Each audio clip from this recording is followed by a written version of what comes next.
Olá, pessoal, tudo bem? Agora que nós já estudamos as reações químicas, nós iremos falar sobre as leis ponderais, que são as leis que regem todas as reações químicas em relação às suas massas. Quando nós preparamos um bolo, por exemplo, todos os ingredientes, eles seguem uma receita. E o que é a receita? A receita contém as quantidades apropriadas de cada um dos ingredientes, pois o preparo do bolo é uma reação química e cada um daqueles ingredientes tem um papel fundamental para o funcionamento da reação, que vai levar a um bolo considerado bom. Então, quando a gente adiciona cada um dos ingredientes na proporção correta, nós teremos um bolo com um sabor bom, com uma textura boa, dentre outros fatores. No entanto, se a gente alterar a quantidade de um ou mais ingredientes, o resultado poderá não ser aquele desejado. As leis ponderais vão trabalhar exatamente isso. Elas serão leis relativas às massas dos componentes presentes em uma reação e irão reger todas as reações químicas. Basicamente, são leis que relacionam as massas dos reagentes e dos produtos. E com a utilização das leis ponderais, nós podemos prever a quantidade de produto que será formado em uma reação química e também fazer cálculos de proporções entre os componentes da reação, caso a gente precise alterar a quantidade de algum deles. Então, vamos começar falando da lei de Lavoisier. A lei de Lavoisier diz que, na natureza, nada se cria, nada se perde, tudo se transforma. A lei de Lavoisier também é conhecida como lei de conservação das massas e foi proposta pelo Lavoisier, que é considerado o pai da química moderna, em 1785.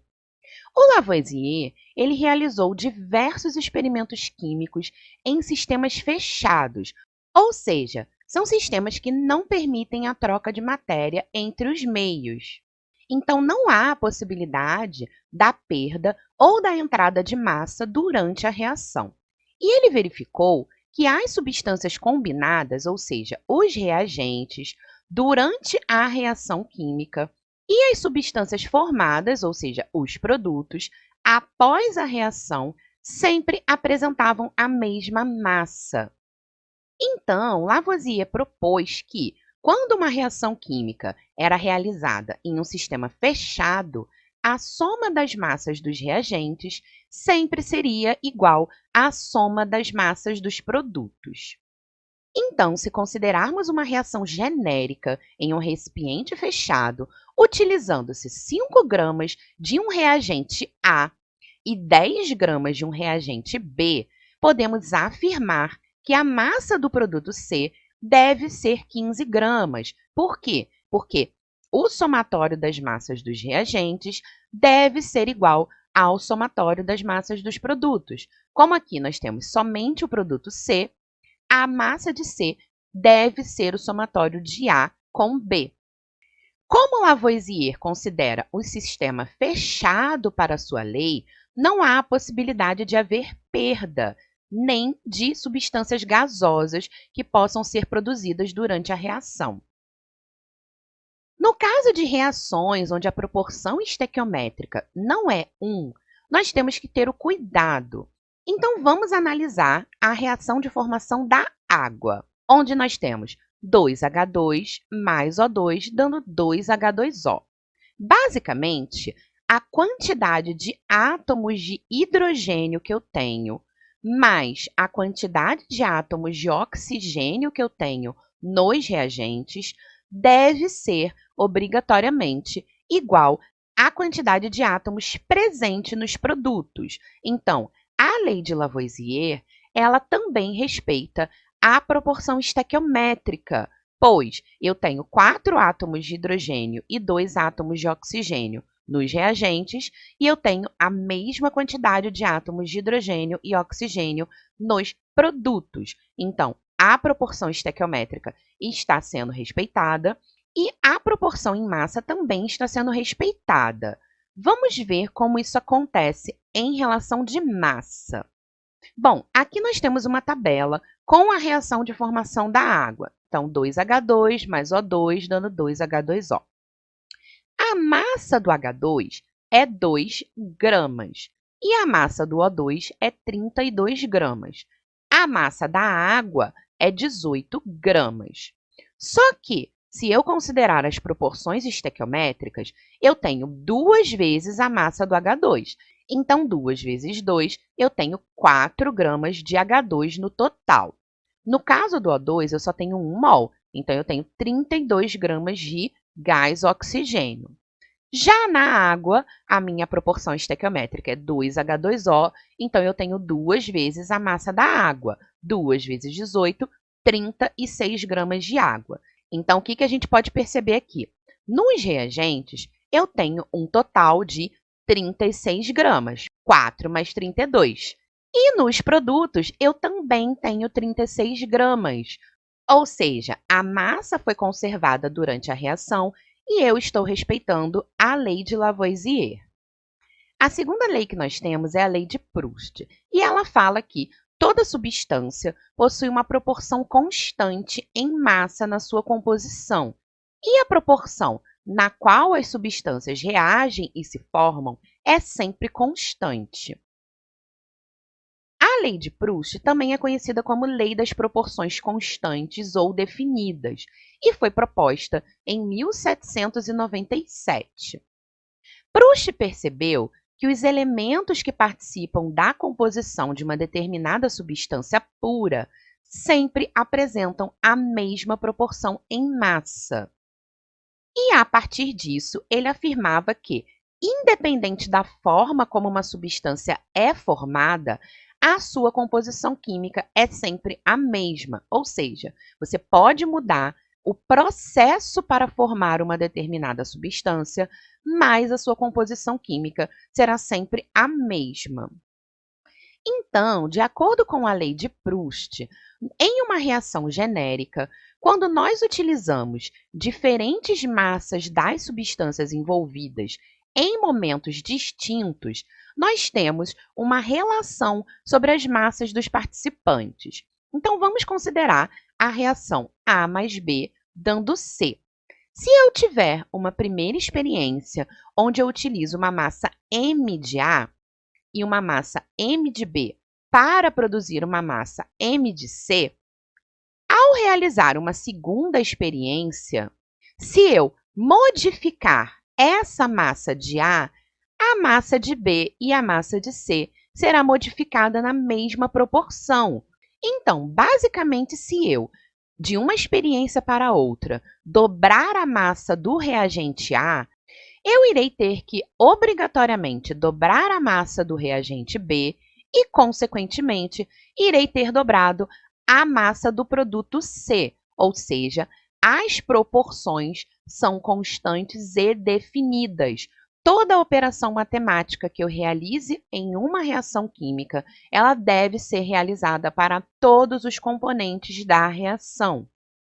Então, vamos utilizar como exemplo a reação de formação da água novamente. Aqui, a reação é 2H2 mais O2, dando 2H2O. Então, vamos partir de um primeiro experimento que utiliza 4 gramas de hidrogênio e 32 gramas de gás oxigênio para produzir 36 gramas de água. Se, em um segundo experimento, eu utilizar o dobro da massa de gás hidrogênio, ou seja, 8 gramas, obrigatoriamente, eu preciso utilizar o dobro da massa de gás oxigênio também, para que a proporção estequiométrica da reação seja mantida. E, consequentemente, eu terei como produto o dobro da massa de água. E essas relações de proporção podem ser expandidas para qualquer proporção matemática. Então, aqui, do experimento 1 para o experimento 4, eu utilizei 4 vezes a massa de gás hidrogênio, então eu preciso utilizar 4 vezes a massa de gás oxigênio e, consequentemente, irei obter 4 vezes a massa do produto. De acordo com as proporções constantes da lei de Proust, quando relacionamos as massas das substâncias, verificamos uma proporção constante entre elas. Ou seja, se dividirmos a massa de gás hidrogênio pela massa de gás oxigênio em cada um dos experimentos, teremos sempre a relação 1/8. Assim como na divisão da massa de gás hidrogênio pela divisão da massa de água em cada um dos experimentos, eu tenho a proporção 1/9. Ou seja, todos os experimentos possuem sempre a mesma proporção constante.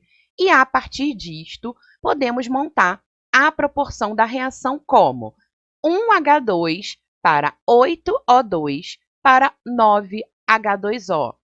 Lembrando que esta é uma proporção em massa e não é a mesma coisa que a proporção estequiométrica, que é a proporção dos átomos durante a reação.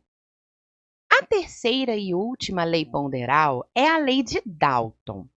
Quando dois elementos formam duas ou mais substâncias compostas diferentes, se a massa de um desses elementos permanecer fixa, a do outro irá variar em uma relação de números inteiros e pequenos. A lei de Dalton também pode ser chamada da lei das proporções múltiplas, e ela foi desenvolvida por Dalton em 1803. Dalton realizou diversos experimentos voltados à massa dos reagentes e produtos dentro de uma reação química. E ele observou que quando uma massa fixa de um elemento se combina com valores de massas diferentes de um segundo elemento, nós temos a formação de compostos diferentes. Vamos exemplificar a lei de Dalton utilizando a formação de óxidos do elemento carbono. Então, na primeira reação, nós temos 1 mol de carbono para meio mol de gás oxigênio, e isso nos levará à formação de 1 mol de monóxido de carbono, que é o CO. Em uma segunda reação, eu mantenho fixa a quantidade de carbono e dobro a quantidade de gás oxigênio. Neste caso, nós teremos a formação de uma outra molécula, a molécula de dióxido de carbono, que é o CO2. Ou seja, eu mantive a quantidade de carbono fixa e eu alterei a quantidade do outro elemento da reação, levando a produtos diferentes. Na primeira reação, nós temos uma proporção de 1:1. Cada um carbono precisa de um oxigênio.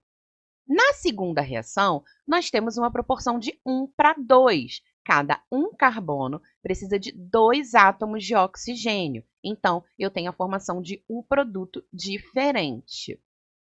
Outro exemplo aqui, a reação entre o gás nitrogênio e o gás oxigênio, que levarão também à formação de um óxido.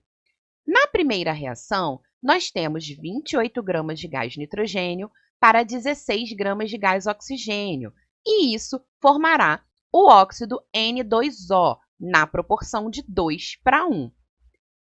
Mantendo fixa a quantidade de gás nitrogênio e alterando somente a quantidade de gás oxigênio, eu tenho a formação de óxidos diferentes. Se eu dobro a quantidade de gás oxigênio, eu tenho a formação do N2O2, que é a proporção 2:2. Se eu tenho 48 gramas de gás oxigênio, ou seja, o triplo em relação à primeira experiência, eu já tenho a formação do N2O3. Se eu tenho 64 gramas de gás oxigênio, ou seja, 4 vezes a massa em relação à primeira experiência, eu já tenho a formação do N2O4. Então, alterando a quantidade de um dos elementos da minha reação, eu tenho a formação de substâncias diferentes, alterando apenas a proporção entre esses elementos no produto. Aqui nós temos um exercício. Os seguintes dados referem-se à decomposição da amônia. Então, nós temos a amônia se decompondo em gás nitrogênio e gás hidrogênio. E aí, nessa tabela, nós temos alguns dados e outros dados a serem descobertos. Ele pede para utilizarmos a lei de Lavoisier para prever os valores que faltam. Então, vamos lá.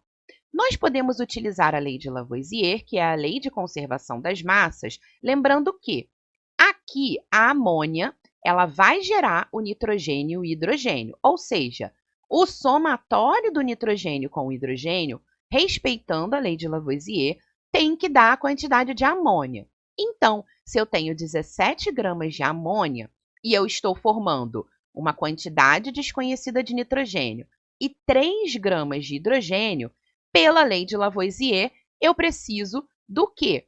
Eu preciso de 14 gramas de nitrogênio. Por quê? Porque 14 mais 3 é igual a 17. Então, estou respeitando a lei de conservação das massas.